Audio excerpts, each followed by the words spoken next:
नमस्कार मेरे प्यारे दोस्तों, आप सभी का एक बार फिर से स्वागत है आपके अपने YouTube चैनल मुख्य शिक्षा में। दोस्तों, कल मैंने आपको गणित का आदर्श प्रश्न पत्र बताया था, कक्षा 10वीं मध्य प्रदेश बोर्ड परीक्षा और प्री बोर्ड परीक्षा। दोस्तों, कक्षा 10वीं का ये आदर्श प्रश्न पत्र भाग 2 है, जो कि गणित का पेपर है। दोस्तों, इसी प्रकार से आपको वार्षिक परीक्षा और प्री बोर्ड परीक्षा में पेपर देखने को मिलेगा। हमारे इस चैनल पर हम प्रतिदिन आपको हर विषय के 2-2 सेट पेपर उपलब्ध करवा रहे हैं, जो आदर्श प्रश्न पत्र है आपकी वार्षिक परीक्षा और प्री बोर्ड परीक्षा की दृष्टि से बनाए गए हैं। तो दोस्तों, आज हमारा रहेगा गणित का और ये है भाग 2। इसके पहले हमने गणित का अपलोड कर दिया है भाग 1 हमने अपलोड कर दिया है, आदर्श प्रश्न पत्र उत्तर सहित बताया है। तो दोस्तों, आपने अगर हमारे चैनल को अभी तक सब्सक्राइब नहीं किया है तो चैनल को सब्सक्राइब कर लें और सब्सक्राइब करने के बाद में बेल आइकन जरूर दबा देना, ताकि क्या होता है कि जैसे ही हम प्रतिदिन नई नई अपडेट आपके लिए लाएं तो आपको उसका नोटिफिकेशन मिल जाए। ठीक है, इसलिए घंटी जरूर बजा देना और अपने सभी दोस्तों के साथ शेयर कर देना जो कक्षा 10वीं में पढ़ते हैं और वो मध्य प्रदेश के कक्षा 10वीं बोर्ड की जो परीक्षा है उसके लिए तैयारी कर रहे हैं। तो दोस्तों, आपको आज हम बताने वाले हैं ये गणित का आदर्श प्रश्न पत्र भाग 2। इसके बाद में अगला हमारा सेट पेपर रहेगा। ठीक है दोस्तों, मैंने इसमें हिंदी, अंग्रेजी, सामाजिक विज्ञान, ठीक है, और विज्ञान, इनके 2-2 मॉडल पेपर उत्तर सहित बता दिए हैं कक्षा 10वीं Madhya Pradesh board of secondary education Bhopal. आइए स्टार्ट करते हैं आज का हमारा मॉडल पेपर गणित कक्षा 10वीं भाग 2। सबसे पहले आपको सही विकल्प चुनकर लिखिए। सही विकल्प चुनकर लिखिए। इसमें ये मैं आपको जूम करके बता देता हूँ दोनों क्वेश्चन। वैसे पूरे के पूरे 6 क्वेश्चन हैं आपके इस प्रश्न में। ठीक है, आपका ये प्रश्न इस प्रकार है, 6 नंबर का रहेगा दोस्तों। किसी पूर्णांक m के लिए सम पूर्णांक का रूप होगा। तो दोस्तों, m के लिए जो सम पूर्णांक है उसका रूप होगा 2m। अगला क्वेश्चन देखिए, यदि द्विघात बहुपद ax वर्ग प्लस bx प्लस c के शून्यक अल्फा और बीटा हो तो अल्फा और बीटा का मान क्या होगा। तो दोस्तों, अल्फा और जो बीटा है उसका मान होगा c/a। ठीक है, क्या होगा c/a, मतलब कि ऑप्शन नंबर ए हमारा इसमें करेक्ट होगा। इसके बाद में अगला क्वेश्चन देखिए।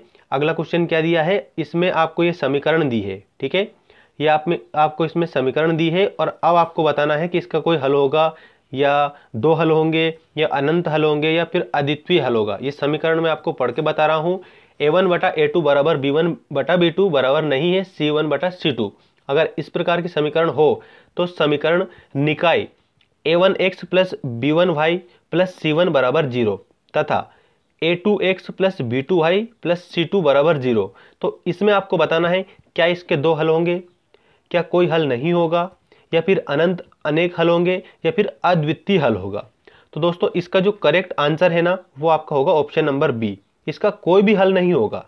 क्या लिखा हुआ है, इसका कोई भी हल नहीं होगा, ये हमारा करेक्ट ऑप्शन है। ठीक है, एक बार और मैं आपको बता दूं, मध्य प्रदेश बोर्ड और प्री बोर्ड परीक्षा कक्षा 10वीं 2021। ठीक है, ताकि आपको कंफ्यूजन ना हो। अगला देखिए दोस्तों, अगला है आपका नेक्स्ट, यदि एपी में, चलिए इसको मैं थोड़ा सा जूम आउट कर देता हूं, उसके बाद मैं आपको अभी बताता हूं इसका करेक्ट आंसर, और उत्तर माला भी आपको इसके सामने ही दी गई है। ठीक है दोस्तों, तो ये मैंने आपको जूम करके बता दिया है दोनों क्वेश्चन।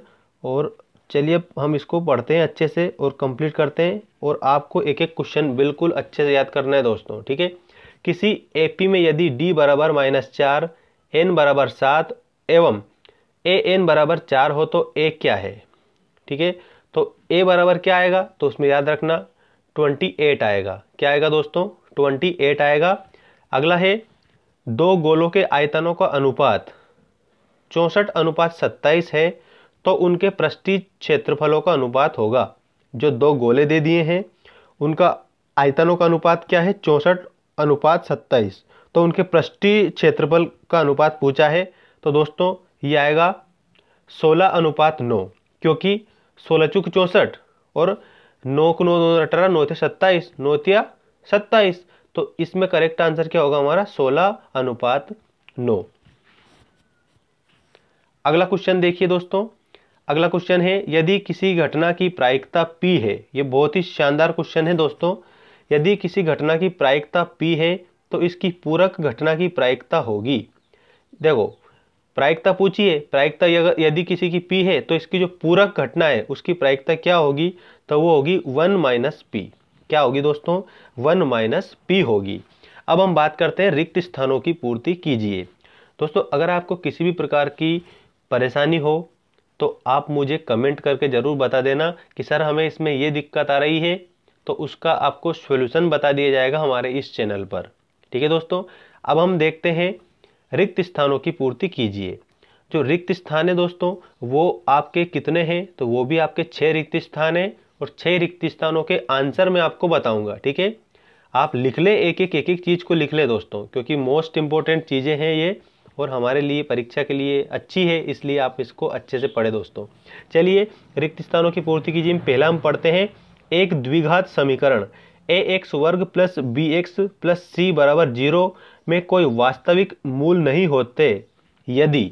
अब यदि के बाद में इसमें आपको आंसर लिखना है, तो देखो इसमें आंसर क्या आएगा दोस्तों, देखिए इसमें आंसर आएगा ये वाला। आपको फर्स्ट में ये लिखना है b वर्ग छोटा है 4ac से।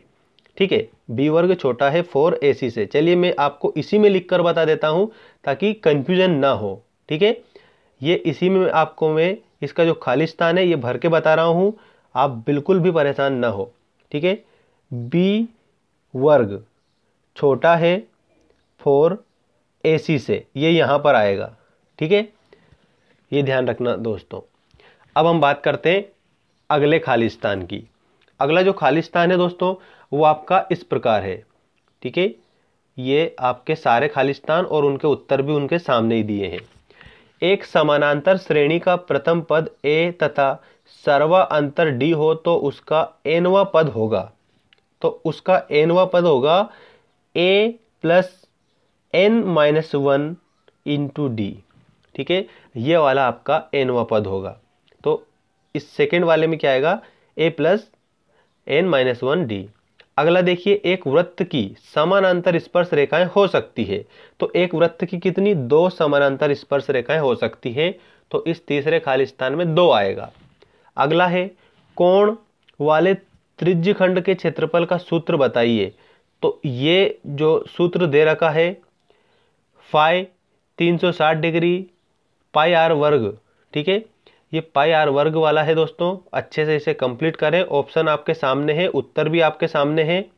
ठीक है, तो आप क्या करेंगे, इसको कंप्लीट कर लेंगे। ये कोण वाले त्रिज्यखंड के क्षेत्रफल का सूत्र ये वाला है जो मैंने यहाँ पे गोला लगा कर आपको बता दिया है। अगला देखिए, शंकु के आयतन का सूत्र है।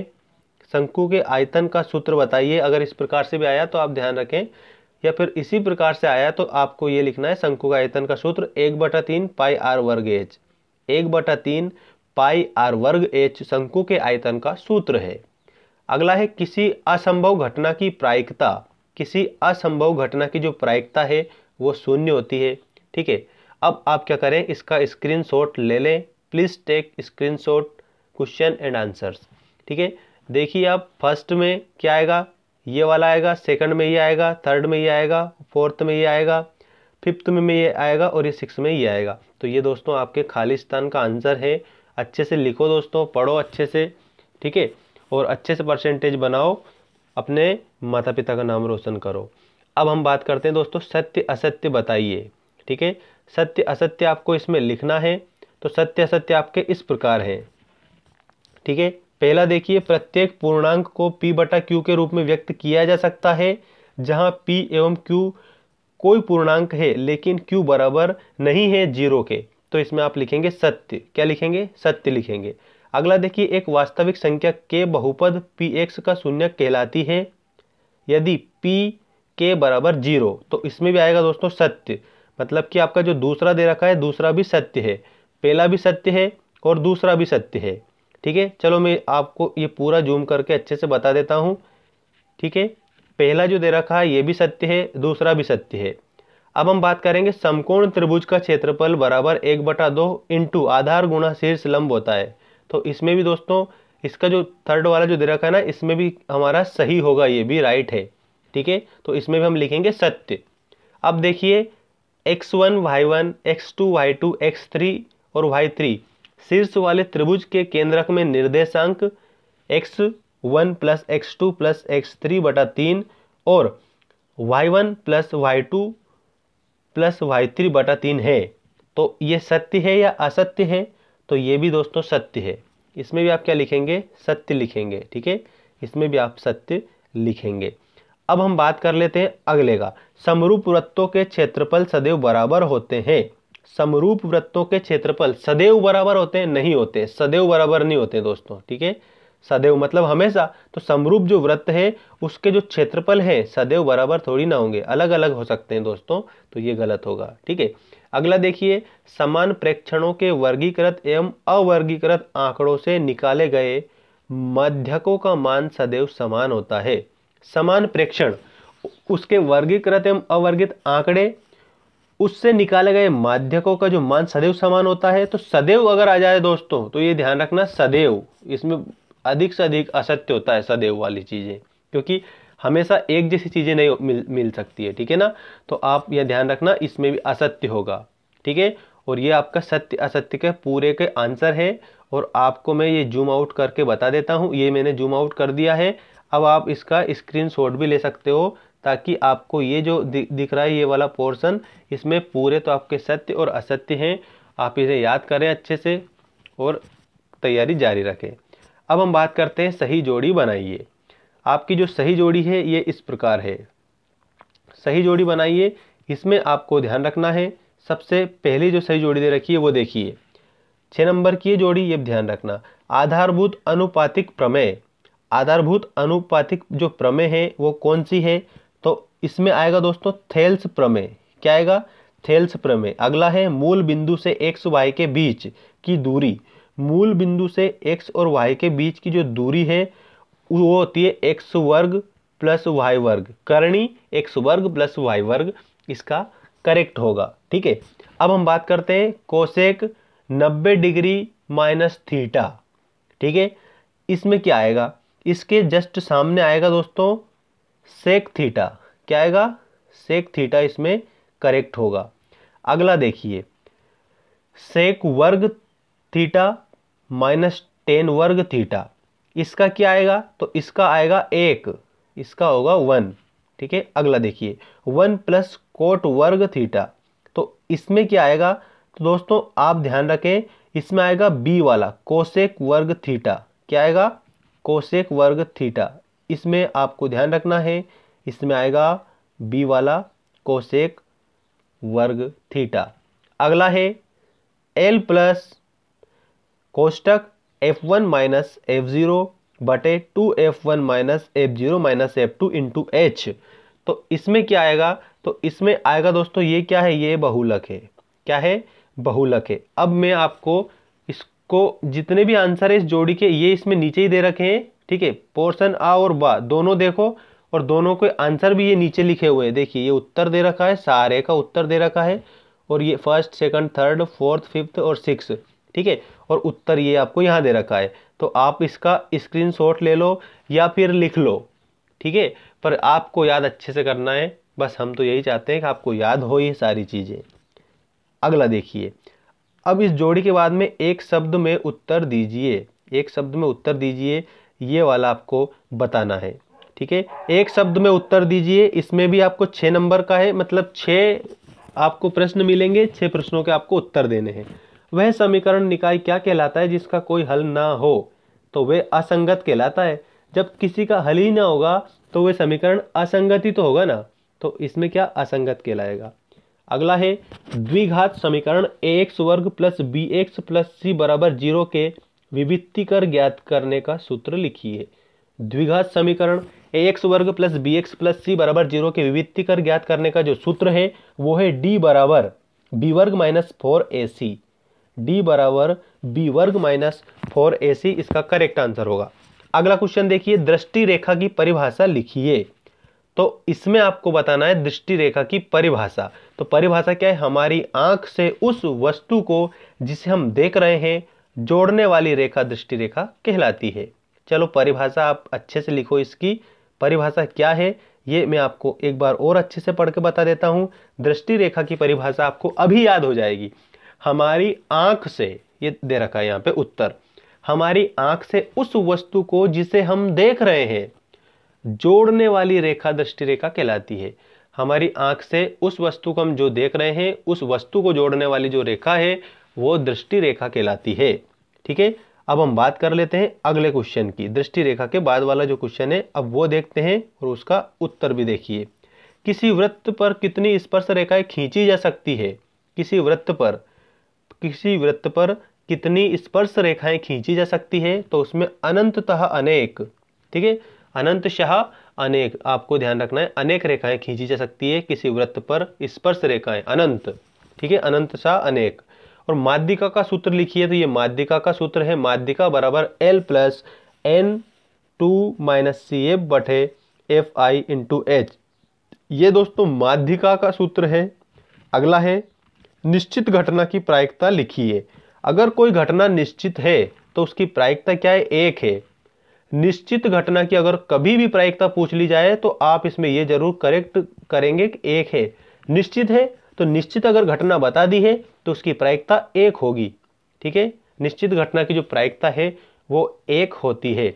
अब मैं इसको क्या करता हूं, इसको मैं जूम आउट करता हूं और आप क्या करेंगे, एक स्क्रीनशॉट ले लेंगे आपके लिए, ठीक है, और इसी को अच्छे से याद कर लेंगे क्योंकि उत्तर भी आपको सामने दे रखा है। ठीक है, उसके बाद हम क्वेश्चन आंसर की बात करेंगे। एक और क्वेश्चन, मतलब पूरा का पूरा पेपर है आपका ये, इसी प्रकार से पेपर आएगा। तो आपको इसमें जितना अच्छा से सीखने को मिल रहा है ना, आप पूरे उसको ग्रहण कीजिए। ठीक है, तो देखो आप ये पूरा जो दे रखा है इसका आप एक स्क्रीनशॉट ले लो और अच्छे से याद करना, फिर मेरे को बताना कि हमने याद कर लिया कमेंट करके। और चैनल को सब्सक्राइब नहीं किया है तो चैनल को तो सब्सक्राइब कर ही लेना और अपने दोस्तों से बोलना कि ये चैनल हमारे लिए है, कक्षा 10वीं मध्य प्रदेश बोर्ड के विद्यार्थियों के लिए, तो वो भी सब्सक्राइब करेंगे और वो भी शेयर करेंगे वीडियोस को, क्योंकि उनको भी अच्छे से सीखना है इसलिए। तो ध्यान रखें, निम्नलिखित में से कोई 3 प्रश्न हल कीजिए। ये अगला क्वेश्चन है हमारा। इसमें अब आपको मैं प्रश्न बताऊंगा और एक और इंस्ट्रक्शन मैं आपको दे देना चाहता हूं कि अगर आपके पास में परीक्षा अध्ययन वाली गाइड है, ठीक है, अगर आपके पास में परीक्षा अध्ययन वाली गाइड है तो आपको जो ये मैं प्रश्न दे रहा हूं उन प्रश्नों के हल भी मिलेंगे, या फिर आप अपनी किताब में इन प्रश्नों को देखकर टिक मार्क करके याद कर लेना, क्योंकि मोस्ट इंपॉर्टेंट प्रश्न है, वेरी वेरी मोस्ट इंपॉर्टेंट प्रश्न है। ये आपको मैं 2-3 बार बता भी चुका हूं पिछले वाले वीडियोस में, लेकिन एक बार और मैं बता रहा हूं कि ये जो प्रश्न है ऐसे प्रश्न है दोस्तों, अगर आपने इन प्रश्नों को कर लिया ना तो आपके गणित में 80+ नंबर आ सकते हैं। ठीक है, दोनों सेट पेपर लगा के देख लेना, पहला और दूसरा दोनों सेट पेपर लगा के देखना और उसके बाद देखना 80+ नंबर नहीं आते हैं कि आपके 80+ नंबर आएंगे, क्योंकि सवाल ऐसे ही आएंगे और यही सवाल आपकी परीक्षा के लिए है और यही आएंगे। ठीक है दोस्तों, क्योंकि पूरे किताब में से और देंगे वो कहाँ से। ठीक है, तो मोस्ट क्वेश्चन तो हम आपको बता ही रहे हैं और इसके अलावा और भी चीज़ें आपको बताई जाएगी। चलिए बात कर लेते हैं क्वेश्चनों की।